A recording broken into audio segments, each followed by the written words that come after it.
So, Lee, hi, thank you for coming back. Hey, yeah, I'm glad to be back. It's a few weeks now since our first conversation, and I was just going back through what we talked about before. And the first thing that I'd noted that I wanted to talk about more in this conversation was the hamster wheel of capitalism and culture. Mm, mm, mm. I know there is so much that we could say about that. Yeah, But I wondered if we could start with just kind of what we think what we think the energy of that is, how that actually manifests in lives, in how it manifested in our lives, how we see that coming through.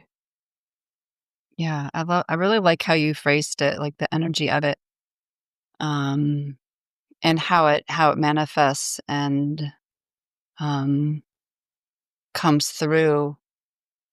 When I feel into that, I feel it like like a cog on a wheel, and it's like, and it's really tight and rigid. So I don't feel it in my body right now so much as I feel that its purpose is to control and to maintain something.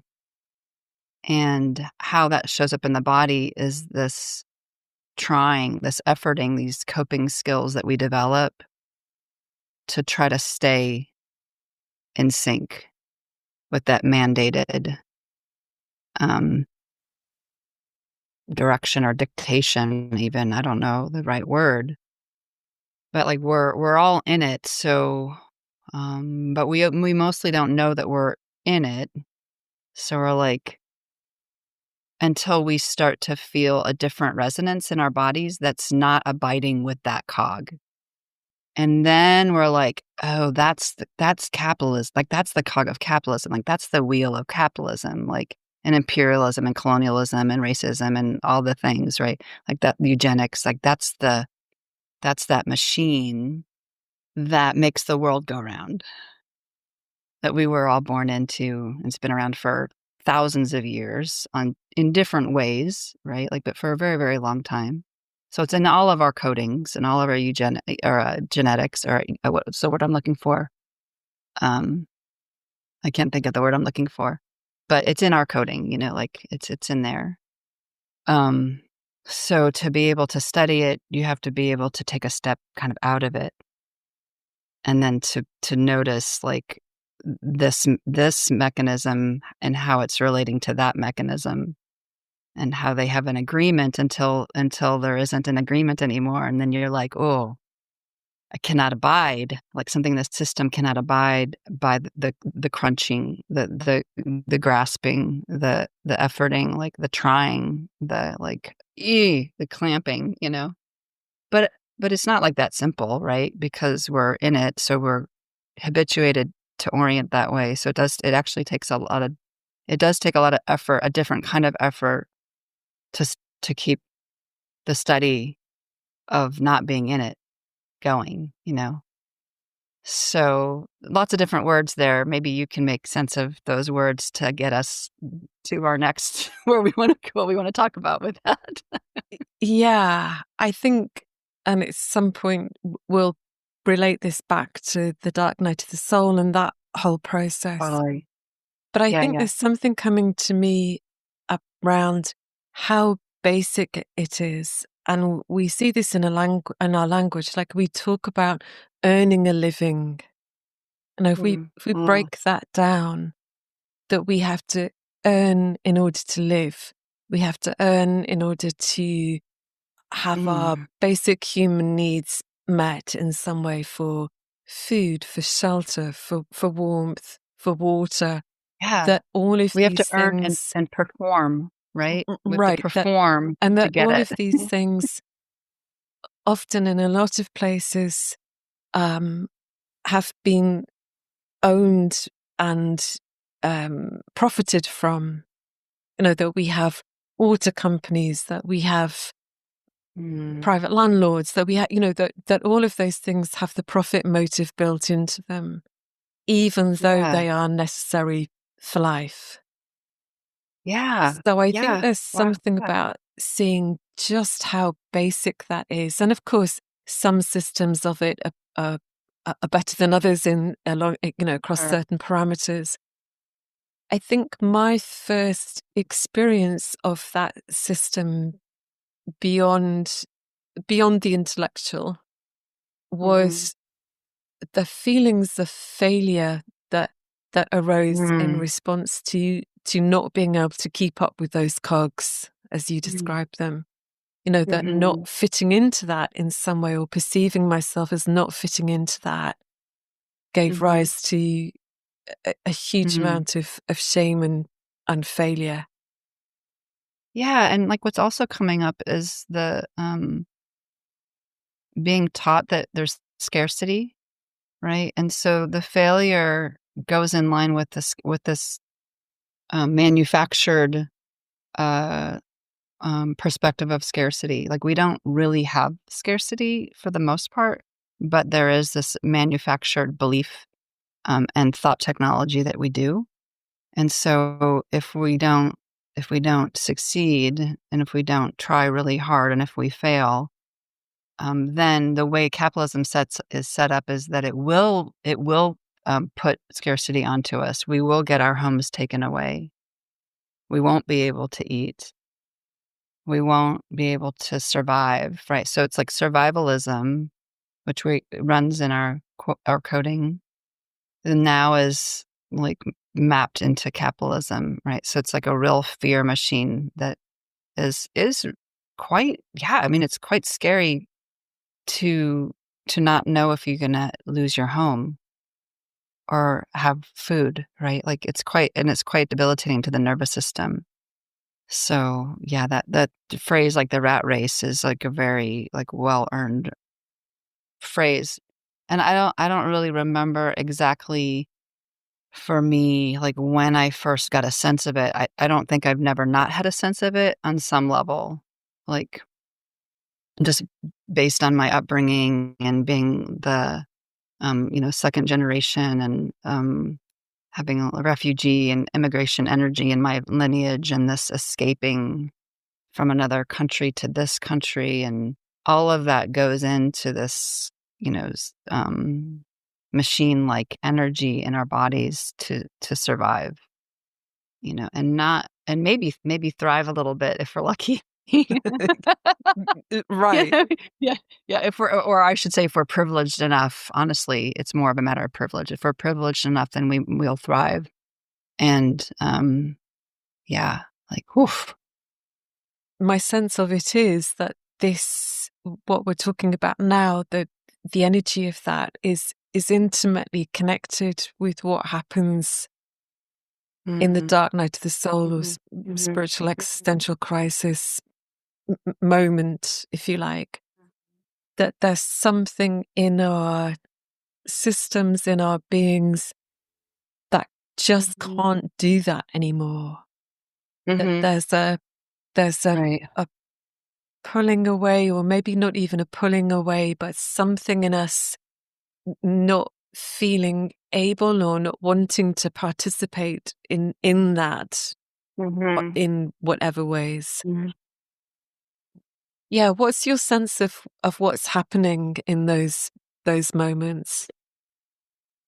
Hmm, I wanna get to that. I wonder if it, like, is like a weaving of sorts, like, you know, um, seeing through something is generative, and it generates a seeing through other things, and it can have a beautiful life of its own. Well, a beautiful and destabilizing life of its own, right? So it's like there's a waking up of something that hadn't been known before, and then a seeing of something that, seeing, like, the reality of capitalism, for example, through a different lens, and right, and now you can't unsee that, and maybe you've seen a reality, or felt a reality that's not the same as the material plane reality, and now you can't unknow that, right? And then what happens? And I think about, um like when I got divorced, and of course there's lots of different variables in that. But I remember having the thought, like, just hang on, just stay in it, because what are you gonna do when, like, you have to retire? Like, you'll have nothing. You'll have nothing. Okay, I wasn't gonna retire for, like, 30 years or something, you know? So there's this, like, strong voice that says, "Stay in the homeostasis, like, stay in the homogeny of this deadening culture." And then the risk it took to be like, "Oh my gosh, what am I doing to my family? What am I doing to my kid? What am I doing? Like, am I gonna survive?" Right? So that existentiality comes in. Right. It's a somatic response. It's not just this head thing. There's like, ah, right. And Completely. then to keep going, right? To keep going and keep, well, I think connection is really important at that point, having really good connection and conversations and support so that you can start to discern fact from fiction or fear programming, um, as opposed to possibility and opportunity and like growth and shifting into something anew, that will naturally yield challenge on some level. So that push pull, right? To keep like, okay, I'm gonna keep, yeah. Knowing you just can't go back because you just can't. Like it's not. It's so hard to even talk about. It's painful to not. It's painful to stay in what's been seen through.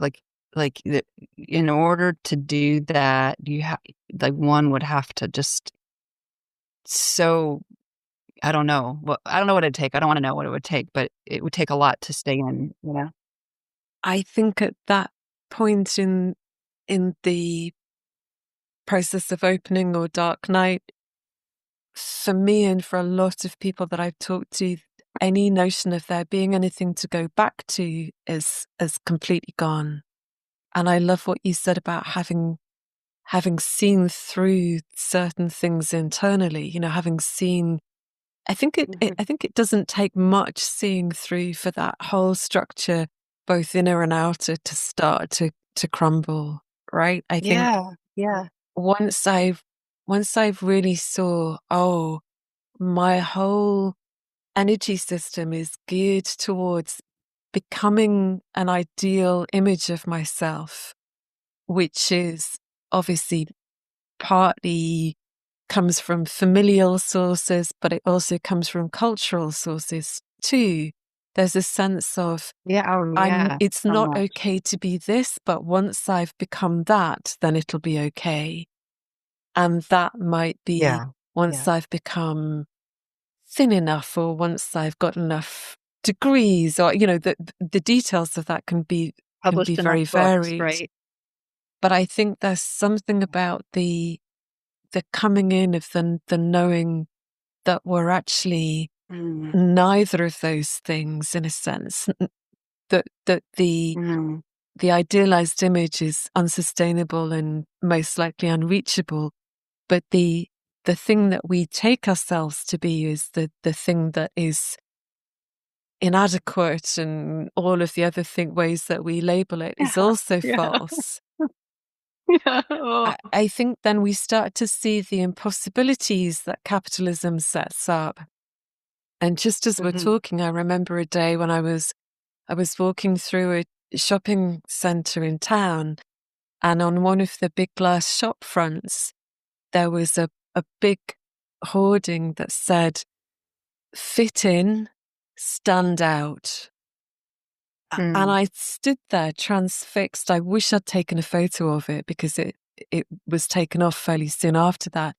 But just the impossibility of that culture is telling me I'm both supposed to fit in and be that cog, but also stand out and be, this very individualized person. And I think particularly in mm. the forms of capitalism that we've been brought up in, that the tension that Yeah, the creates tension, is right. is Yeah, enormous. because the standout, like, there's lots of translations or subtext to that, but it's basically be better. Right. Be Yes. better, Stand out as in you be know? exceptional. Yeah. According to the rules of capitalism, according to the rules of colonization and of, what is the mark that has been set by some people. Yeah. Like there's no space for heart in that, Did you right? say So what do you do then? I said there's no space for heart, I right? heard hurt? And I think Oh that's my really gosh, interesting that yes. actually, right, there's no space for Yes. heart, but there's also no space for hurt. Yeah, there's no space for our inner world, our inner existence, that which enlivens everything. There's no space for that. There's no space for that. And capitalism isn't interested in what enlivens us from the inside out. Either way, honestly, but I think unless it can capitalize it in some way, right? So we see this yeah. in the spiritual marketplace, don't we? That a kind Yeah. of a version of capitalized spirituality can flourish within that. I think because it goes back to Mm, that sense of if you just do this, then you can be that. yeah. Yeah. Um, I would say there's no heart in that either, right? There's no right. real heart in in that, in that con job that a lot of spiritual teachers are really, really good at. Like, there's Yeah. not like, where's the compassion? Where's the heart? Where is that in that kind of approach? I love that phrase, con job, because I think because so much of it is a con job, Yeah, right? That yeah, we're sold yeah. the idea that this is not okay and we can be something better, as we were just saying. For me, even though I felt like I'd questioned that quite Mm, deeply, both mhm. politically and in terms of doing inner work, it wasn't really till the Dark Night began that I started to really see the deeper underpinnings of that. Yeah, yeah, And yeah. I can remember in the very early days of it, walking down the road and ending up having a conversation with a homeless man, somebody he didn't have a house. And in that moment, I was really struck by something that was happening inside of me, which was I'd moved from being someone who would have those conversations with people in that position because I was this nice, caring person Mhm, mhm, to mhm, having a mm. conversation which was simply human to human, in which there Yeah, was a knowing that could be me, bar for a few different steps at various points in um, life. And I think that was the first time, in a sense, I saw how not only had I bought into my own inferiority in various ways, all the ways in which I bought into not being enough or not being mhm. good enough, but actually also the ways I bought into my supposed superiority in various Yeah, ways. yeah. And 'Cause they always go together, right? Like the same coin, just different reflections of, yeah, the polarity on that. how Yeah. was that for you in your dark night experiences? Was there a deepening of that, the seeing Mhm. of the con job? Well, what comes to share first is it's funny, I was just remembering it this morning and talking about it with a friend, is I remember, like, a very transformative, like, waking up moment where there was just this, like, explosion and the seeing through of right, wrong, good, and bad, like, and seeing through, like, all of those constructs and being shaken to my core, like, just tears and sobbing and just, like, this, a lot of release and a lot of, like, yeah, feeling through of that. And at the same time, I didn't have, like, I wasn't working with a teacher or a trusted guide of of any sort, and I was really in towards the beginning of my own somatic awareness, right? And my own I look back and I go, "Oh my gosh," right? Like, wow. So I didn't have the heart didn't it didn't go it ran through, but then I didn't know how to digest it through heart. And so then what happens is the personality takes it, right? And then the personality is back in that superiority and for inferiority on some level without even knowing it. Like, I've seen through this and now, right? But and I there was a freedom in it. Like, I felt really free. But there wasn't heart in it. There wasn't heart in it, and it's hard to convey what that means other than it's a resonance of it's a feeling. There was expansion, there was openness, there was, care, but just it was almost like, um, yeah, I don't know. It's that I look back now and I think there was a superficiality. There was just a limited to the depth that I had gone. Yeah, we could say that. It wasn't an Right. embodied awakening, right? So I'm trying to get back to your exact question because so yes, when the dark night, like one or two or whichever came through, it rattled the mental, it rattled the construction of my personhood. It rattled, that I wasn't even aware of, and I think we talked about that last time. So it rattled these ideas of who I was and who I was supposed to be and who I shouldn't be, and, like and it just yeah, it was that's why it's so dark. It can be horrible, you know? But eventually, like, you stay in and you stay in and you stay in, and if you have luck, hopefully you have some people to be with you on the journey and to help the somatic unwinding of all those coping strategies and to trust the somatic system that it's okay to be feeling what it's feeling and to keep opening and closing as needed and all of that. Because without all of that, then like I don't know how the heart would trust it can be. It required a lot of unwinding of patterning, of somatic patterning and mental belief patterning. It's so interesting. I had a very similar experience to that.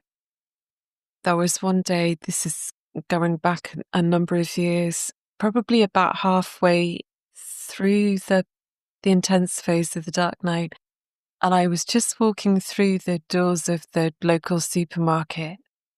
And in that moment, I had a very similar experience where there was a sudden seeing of that there not being right and wrong, or the falling apart of right and wrong. And this huge rush of emotion when I got home, I was just, same thing, sobbing and sobbing. And I love what you say about that needing time, that there's been a coming back to that time and time again, deeper and deeper ways as the self structure is being deconstructed or deconstructed itself. And I think one of the things that's so interesting in those moments, it's took a number of years subsequent to that to really see this, is that this process is really the undoing of all binaries, right? The right Mm. and wrong Mm. is a particularly big one. And that didn't mean just, I think it would be good just to sort of tease this out a bit for anybody Yeah. who's not sure about what we mean by this. That doesn't mean that we no longer have an ethical sense, or we no longer have a sense of what's good and bad in any given moment. That clearly for me, I think there's actually, after that, there was a much greater clarity around that, but that there isn't a fixed mental position on that with patterning and energetics attached to it in the way that there used to be, and the Right. kind of judgment and comparison activity that would go on in that. Yeah. I think until we have the felt experience of that just takes us over in the way that you just described, it's difficult to conceptualize of what that Yeah. means in Yeah. reality. Yeah. Yeah, so I keep coming back to the heart or heart body, heart body, because the heart body it's very wise and it does have clarity, and it's tuned into what the Buddhists call right action of the moment, right? It's not right action for later or Yeah. tomorrow or forever, right? Because this system is living now. And the heart body is in the present moment, which is why it takes effort to stay with the heart body, because we're habituated to not be here. We're habituated to be in future, past, or ideas of the now. Right. So, I mean, I love that you're bringing in like that practical reality of like, well, what do you do then? Well, yeah, you just keep checking in to the heart body, and the heart body will provide clarity, just not how we're trained it's going to look or even feel, right? Yes. I think there's something about the undoing or the undercutting of that training, isn't there? That training that's Yeah. come in so many different forms through culture and education and family and religion, a whole bunch of things. I think once we start to connect with that heart body, at the beginning, I think there's a scariness and sometimes even a shockingness to Mhm. that because it's so different. I think when we climatize almost to how that moves, such that then we get better at spotting the patterning, right? I think Mhm. there's then Yeah. a greater ability to discern what's hard and what's not hard. Yeah, and what's not heart. Yep. Yeah. And you'll know because those thoughts become louder, and then we're back in the binary. We're back in the mental body as opposed to the heart body. And it's not like we're trying to get rid of the mental body, just to be clear for everyone listening, like, we're not trying to get rid of anything, but we are trying to include what we habitually leave out, which is the heart body, and what capitalism will on purpose leave out, you know? It has to leave out heart body to survive capitalism in general, it does. Just as an aside, I was having a conversation with a friend earlier about the way that caring work is so devalued in our culture. Oh That my gosh. the people who actually are doing the some of the most important jobs in caring for children, Yeah, elderly people, yeah, vulnerable people are paid yeah, minimum wage, and how yeah, insane that is. I think that's just one small example of what we mean by mhm, heart body not including or not yeah, valuing. Sorry, capitalism not including yeah. or valuing heart body. I'm really enjoying your language around this. I Mhm. particularly like mental body because there is energetics to that, right? We're not simply talking about Yeah, thinking and thought. I mean, that's part of it, but a whole slew of different energetic patterns that go with right, that yeah, often have tightness, rigidness, yeah, drivenness, push, yeah, force as part of them. And I think when we talk about the undoing of that, that's what we're that's what we're talking about undoing, right? Is yeah, the yeah, energetic yeah, patterns that underpin the the mental bodying. Right. Yep. I get this Yeah. sense as we're talking that what happens in the dark night is in a sense that all of that comes in seemingly all of a sudden, that we're suddenly dropped into in moments into the heart body and then sort of boomeranging back out to the mental body and completely Yeah. destabilized. I think that was your word earlier. Yeah, and I think it's useful and practical to, rename the survival patterns, the somatic survival patterns that we have just learned from at early ages that teach us that we're safest when we protect and we're safest when we hold and grasp and so on and so forth. And there at some point there was such wisdom in that movement, and then as we have gotten older, we forget to check in to see if there is wisdom in those movements or expressions. And for most of us in our lives, we don't really need to in a practical way. We don't need to defend and protect and hold and grasp, but we're habituated to in that from the early age, but also culture and capitalism encourages it, right?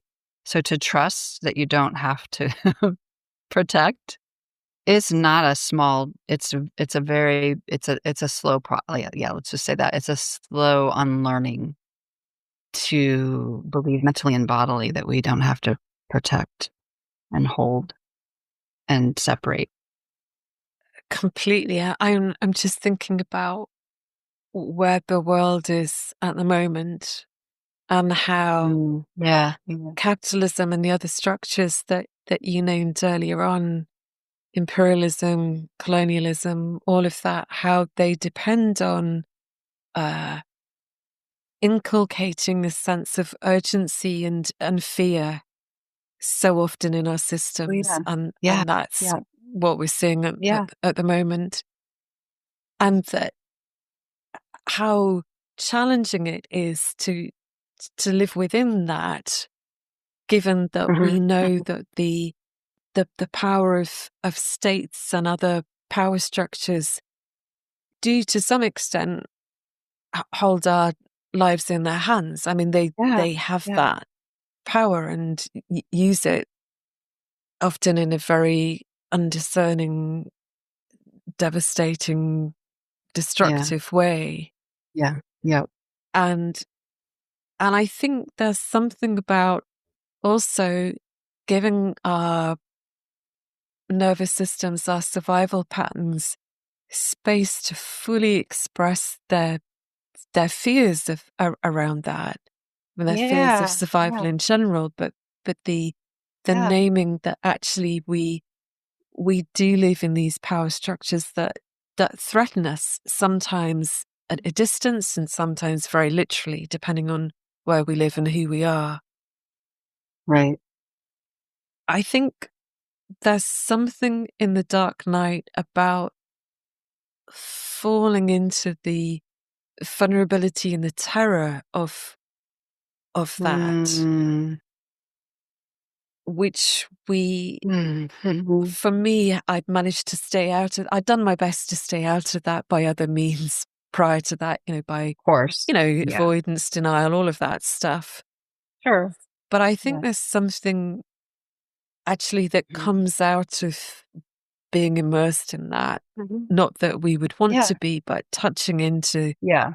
the sense that we are mortal, that there is uh, Mhm. an existential terror within us that that does have some Mm. foundation, right? I mean, Right, that's right. the It's reality. existential, but also, like, has been, um, often, not for every person, but often literally experienced from a young body. Or, yeah, just to acknowledge that many of us humans, experienced a lot of terror when we were children and didn't of course, didn't have support to digest that. So we had to, yeah, do all the coping strategies to not feel it. right? And so when those coping strategies start to lose themselves, their efficacy, and then the terror will arise, not necessarily because there's something to have terror of in the here and now, but because it's been released, right? Yeah. Into in the here and now. And so then to have that support for somebody to hold space for the shaking, for example, or whatever else is gonna emerge, because it will interpret that as dangerous and bad and wrong. And because of course we would, right? Like, it doesn't feel good. It's got a mystery to it, and it can make us feel, overpowered. It can bring up all it can bring up a lot of things that might, come up when we were victims to circumstance when we were young, right? Not having control or choice or all of those things. And so when we feel that as adults, it's so useful to have people to guide us through that so that they can help us, again, differentiate between allowance versus having to clamp back down on it, right? And then just to acknowledge that, yes, and in right now in time and space, there are certain groups of people who are being terrorized. The U.S. government is trying to terrorize certain people, and um, to disempower as much as possible all people, but particularly certain people. Right, and so then it becomes really mucky, especially if you haven't already worked through some of that inner terror or made friends with urgency, then it's very easy to get swept up by that machine, right? And so again, we come back to needing community, needing each other to hold space for the shaking, for whatever government is doing, while also hopefully helping us learn how to stay regulated amidst it, right? And being regulated doesn't mean you don't feel anything. Being regulated doesn't mean that everything goes away. Like, it's not an escape hatch, which sometimes I think, well, it is true, like, pretty much back to capitalism. Now we've got everyone selling nervous system regulation. And it's like, oh my gosh, what have we done with that? Right? But the beauty of it is still there. Potentially, when we involve heart, we're inviting the system to um, stay here, right? And use certain tools for our brains to be calibrated so that we're not running urgent all the time, right? We're not in that machine of that tunnel that capitalism wants us to be in. There's a lot of both ands in all of that, right? Yes. I want to talk more about both and, or and, as I like to think of it. I think there's something in what you just said about, oh, it's just gone. Um, see if it comes back. Well, yeah, maybe it'll come back. I just wanna acknowledge, like, again, spirituality has been used as an escape hatch a lot, and, again, it's a privilege to be able to escape, and at this point in time, and it's also, by the way, really disempowering. Spirituality is very disempowering to a creature when it teaches escapism of any form, you know? So to be on the planet and engaged in life, but also not be of the machine, is the invitation. Not to get out of life, not to disengage from life, right? But to be doing the hard work of being in, which might look like going to a protest, what might look like having a meditation, a world peace meditation, what might look like writing, what might look like singing and creating and, like, riding bikes in the twilight, seeing fireflies, which was what I did the other night, right? So there's, like, so many ways to stay in the body, in life, and practice ways that we're not usurped by the shadow realm, by the capitalistic tunnel, So there's the and, right? Like, um, and of course, if we need to take breaks, we do. We can take breaks. We can, that's all. There's not, again, we're not trying to get rid of anything. But we're adding in this level of empowerment that we can have when we learn how to include our creatures, our beings, our nervous systems, our hearts. We don't have to be so scared all the time.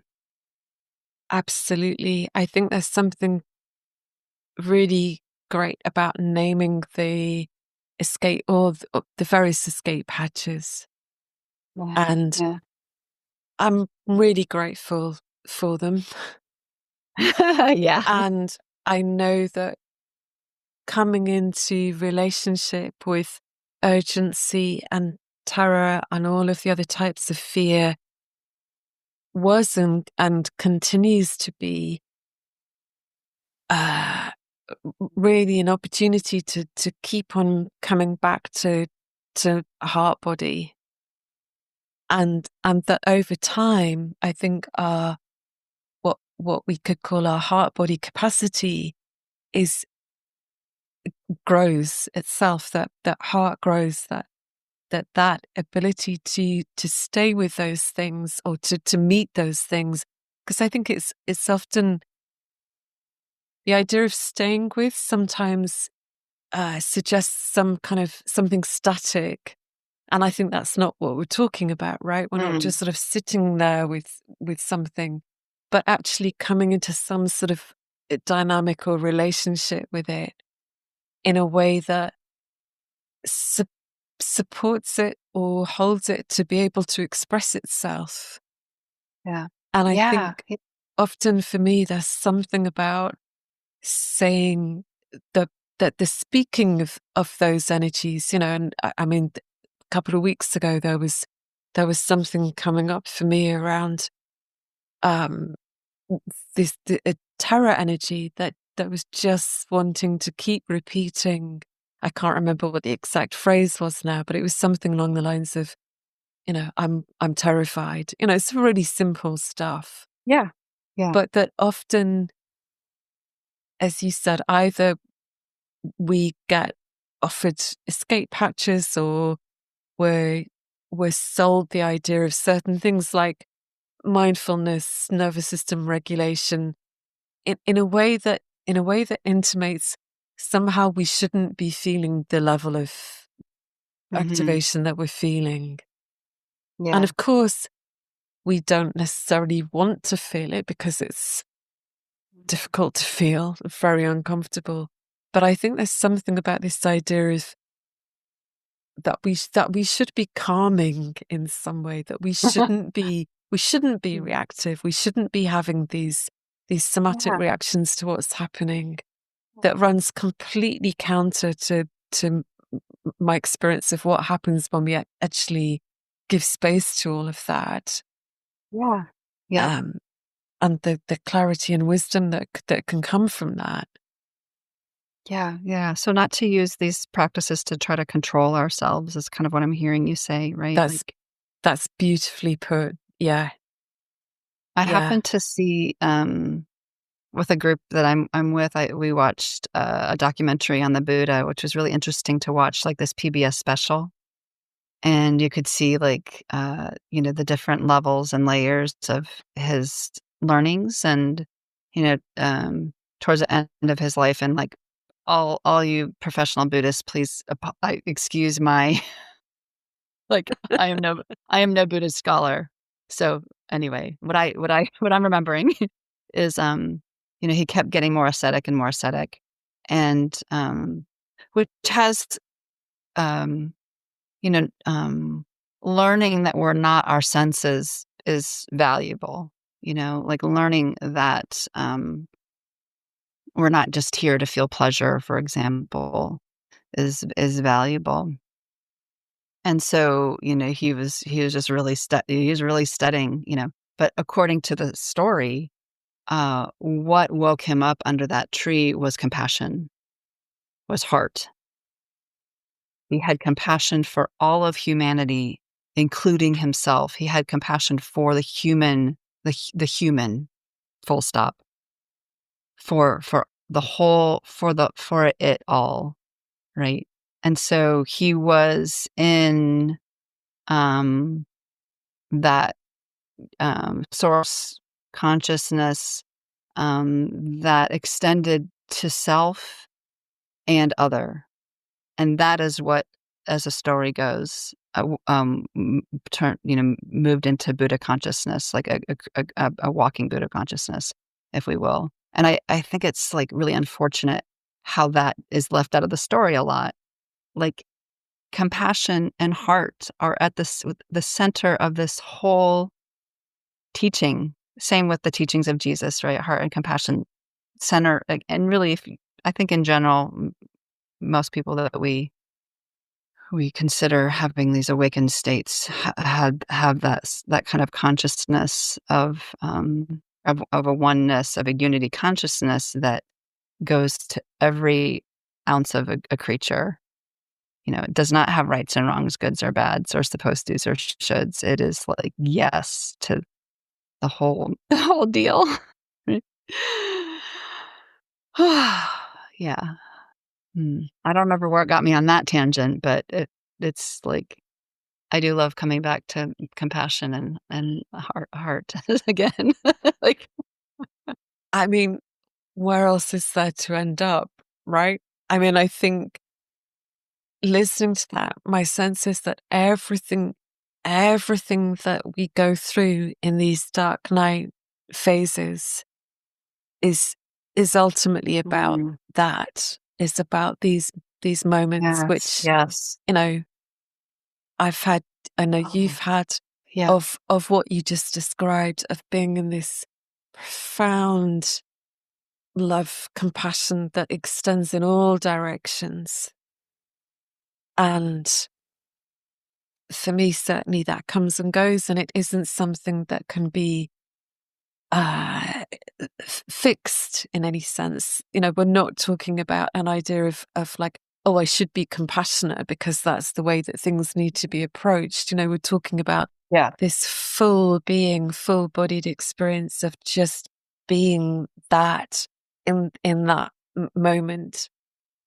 And I think And before that, oh, go ahead. Sorry. I was just going to say, I think those moments really help to loosen up all of the other stuff, all of the tight, rigid structures that we've been talking about, these Yeah. structures, both inner and outer, Hmm. that depend on binaries of right, wrong, good, bad, Hmm.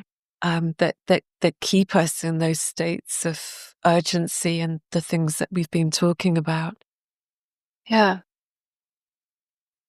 I was just gonna name that, like, um, of course, the Dark Knight doesn't start that way. It starts more with that almost like a different for me, I was like, "Oh, a different kind of asceticism."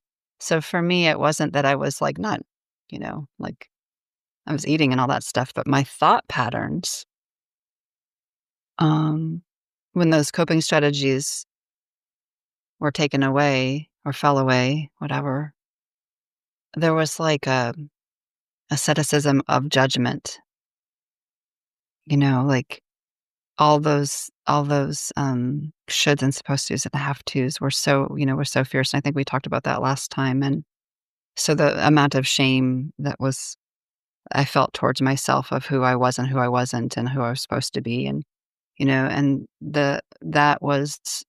guess, I mean, it's kind of I'd never thought about it before, but that's just its own asceticism, I suppose. It's like it's a starvation of heart to be in that, and so we can see that in culture. We can see the starvation of heart in culture right now with the amount of control that people are trying to put onto other people. Um, so yeah, there wasn't a whole lot of compassion for myself or love. There was hatred actually for myself at that time, and definitely not a trusting that I could, um, not a trusting that I was loved or could be or could connect in somatically to a loving source. there was just not that wasn't available to me for a while, until it was. And again, I always say, like, with I had help. I didn't do it on my own, like, I had really exquisite, midwifery. I had occasional moments of that love coming in, sparse, far and few between, Yep. just enough to help me know that something was going on. In between that, Mhm. absolutely, my experience was really similar to you. Tons of shame, tons Yeah. of desperation, self-hatred, all of that. Yeah. But I think there was something in those Mhm. moments.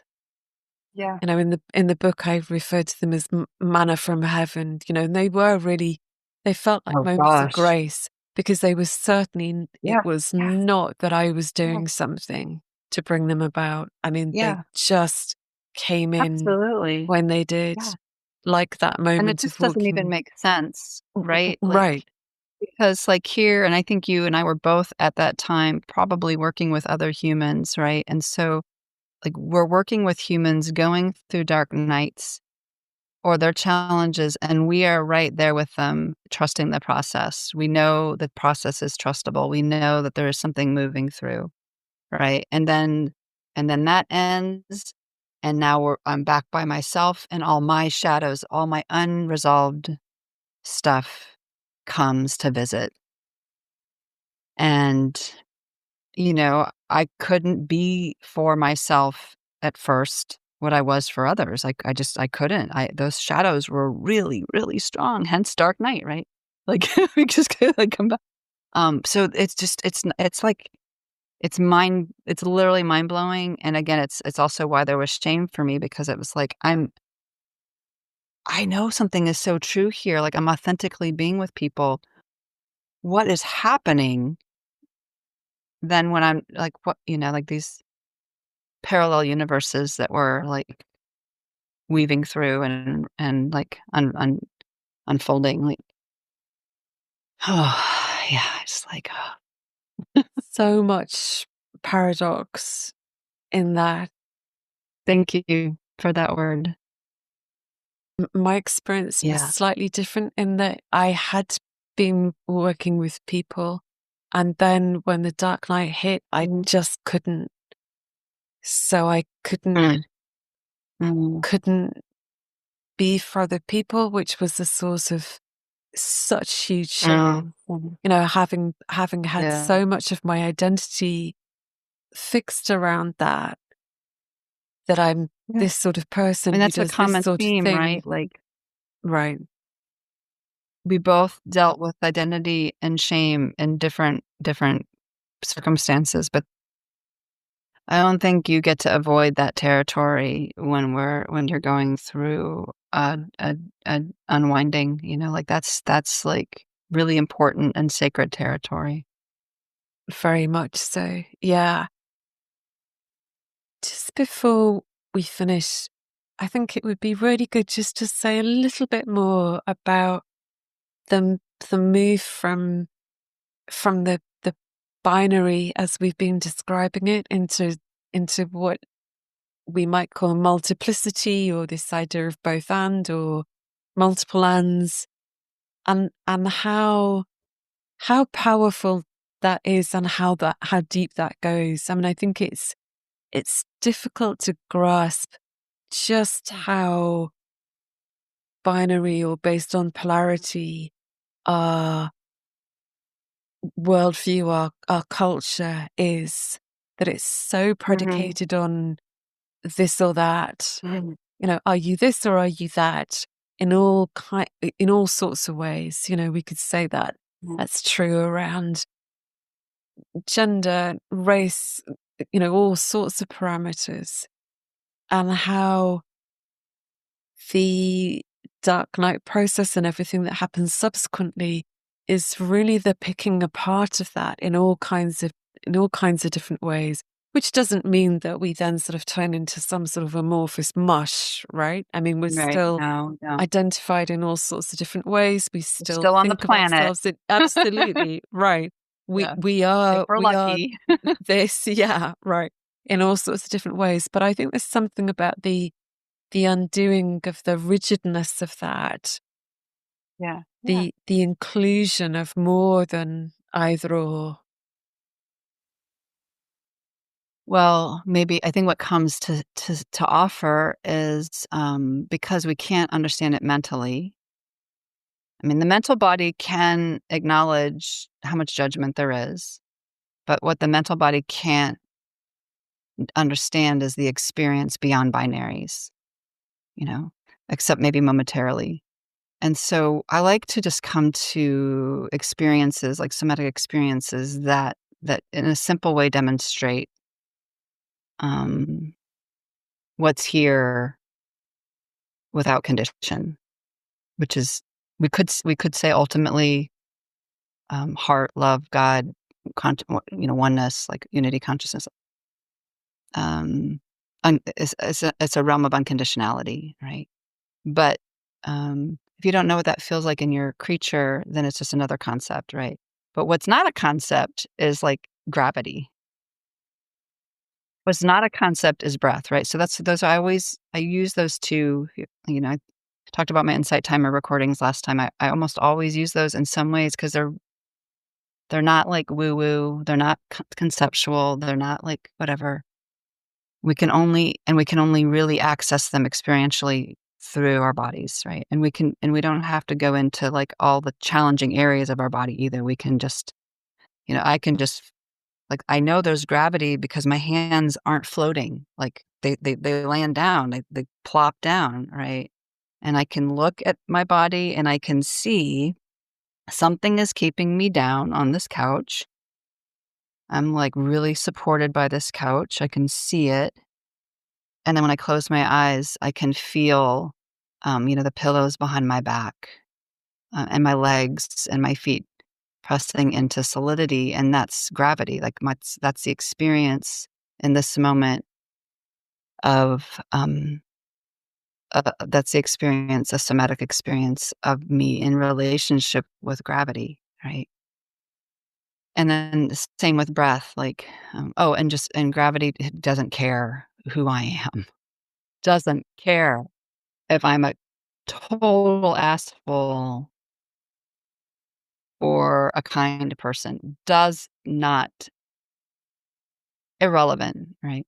Same with breath, right? Like breath is like, we go to sleep at night and breath breathes us all that time. We don't have to be in charge of it, thank goodness.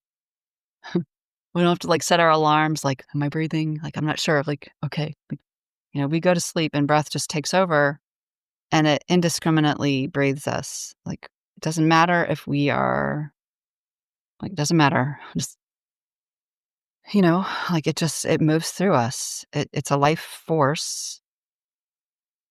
Breath is the center of a life force for our creatures. It breathes life into every cell exchange in my body, into all the fascia, into all the bones, into all the molecular structures.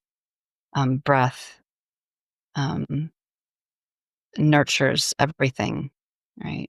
And I don't have to be any kind of person to benefit or be loved or nurtured, the recipient of this life force, right? And we can go on and on with that too. Like there's a the literal heart, has a heat, a burning, and it pumps all day. So like all these structures are creating, apart from a mental body dictating right, wrong, good, or bad. And so if we can lean into the simple aspects of these experiences, then we get a taste of something different than a mental body. And the brain gets to rest, like that brain gets to rest, which is really important, and the nervous system gets to rest, which again is really, really important. as you said earlier, the mental body is included in all of this. Like it is also experiencing the compassion, the love, the unconditionality. You know, when we're in that space of Mm. unconditionality, how that allows all of us to the whole of us, all of us to be in receipt of that love. You know, whether Yes. that's unconditionality or gravity or breath. I love what you say about gravity doesn't care. Like it doesn't make any judgments. I think that's a great reminder of Yeah. this. And that also we do relish those places in which we are taken beyond the binary in some way. And I'm thinking about poetry and Yeah. art and music and dancing and all of the many ways Yes. that we are transported by that in some way, that we're moved. You know, we are moved to tears, Yes, we that get we're moved, right? goosebumps. You know, we're sometimes literally moved in the case of dancing. And I think Yeah. through this experience, we become more attuned to that in a way, maybe more open to those moments in all the ways that they come. Yeah, yeah, I mean, like, creativity is always happening, like, co-create like, we're never not in co-creation, right? And when we have more access to that, creativity will come through, right? It will move our bodies and dance, in, like, some way that wants to be moved, or it will come through in words, or for those amazing creatures who are gifted with voice, beautiful voice. I love to sing too, but, like, only a few people get to hear that. But it's still a beautiful gift, right? Like, it's all beautiful. I just have judgments about it, but it's all beautiful, right? And culture has judgments too, and that's okay. Like, there's gonna be standards and blah, blah, blah, blah, blah, blah, blah, blah. But we're talking about this co-creative expression that is really important to stay with, right? To stay within. Um, yeah, rebelliousness is like that is an act of rebelliousness if we can stay in our in the co-creation that we're co-occurring within. It's like then we've managed, not managed, but we've moved beyond the binary. We've moved beyond capitalism, you know, into life's essence. I think, Yes, please, and thank you, yeah. and yes. Yeah, that just seems to perfectly sum it up, what you just said, you know, about moving beyond capitalism to life's essence. And of course we're in a dance with that in all kinds of ways over time, an Yeah, ongoing yeah, dance, I think both individually and an ongoing collectively. dance. An ongoing dance that does not end until we are dead. Right. It can't end, right? There is not finality to anything, including awakening, whatever con job is being sold, right? Yeah. Anyway, If that feels like a really good place to stop. So thank you so much, Lee. yeah, I'm so grateful for you, Fiona. I love you so much. Yeah, thank Love you. you too.